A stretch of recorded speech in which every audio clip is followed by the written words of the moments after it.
BJP के कसौटी पे फेल हो गए दिनेश लाल उर्फ निरहुआ। आजमगढ़ की लोकसभा सीट से 2024 में टिकट कटना लगभग तय।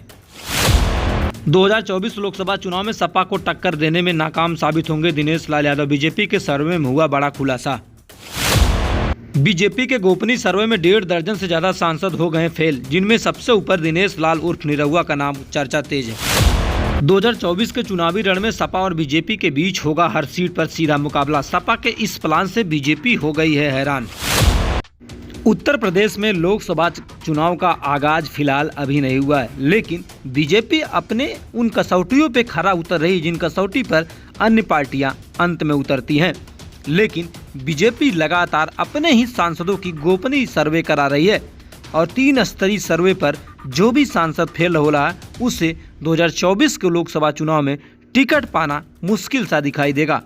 इसी के क्रम में जिस तरीके से आजमगढ़ के लोकसभा सीट से अभी हाल में ही उपचुनाव हुआ था, वहां पर दिनेश लाल उर्फ निरहुआ ने चुनाव जीता था, जो कभी समाजवादी पार्टी का गढ़ कहा जाता था। लेकिन उस गढ़ में एक बार जब सांसद बने दिनेश लाल यादव बीजेपी की तरफ से, तो उस कसौटी पे खरे नहीं उतर सके, जिससे बीजेपी के सर्वे में खुद फेल हो गए बीजेपी के ही सांसद। सवाल ये उठता है कि जिस तरीके से बीजेपी लगातार अपने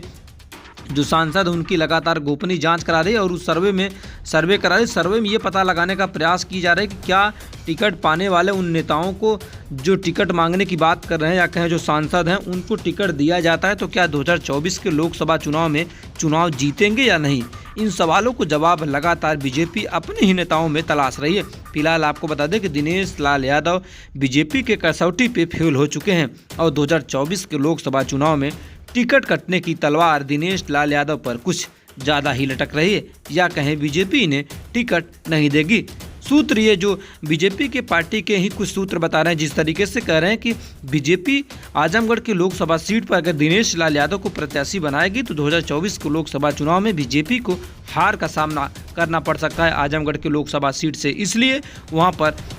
आपको बता दें कि प्रत्याशी बदलने की मूड में भी दिखाई देगी बीजेपी, क्योंकि एंटी इनकम्बेंसी जिस नेता के खिलाफ हो जाएगी उसके खिलाफ कहीं न कहीं जो मतदाता हैं उसके विरोध में मतदान करेंगे, जिससे आपको बता दें कि कहीं न कहीं जो समाजवादी पार्टी है उसकी राहें आसान होगी। लेकिन उत्तर प्रदेश के पूर्वांचल में आपको बता दें कि जो लोकसभा की सीटें हैं, हर सीट पर समाजवादी पार्टी बनाम बीजेपी के बीच कांटे का टक्कर का मुकाबला देखने को मिलेगा। फिलहाल उत्तर प्रदेश के राजनीति में जिस तरीके से बीजेपी ने अपने ही सांसदों का जो गोपनीय सर्वे करा है, उससे ये पता चलता है कि कहीं न कहीं बीजेपी का एक लंबा प्लान है और 2024 के लोकसभा चुनाव में आपको बता दें कि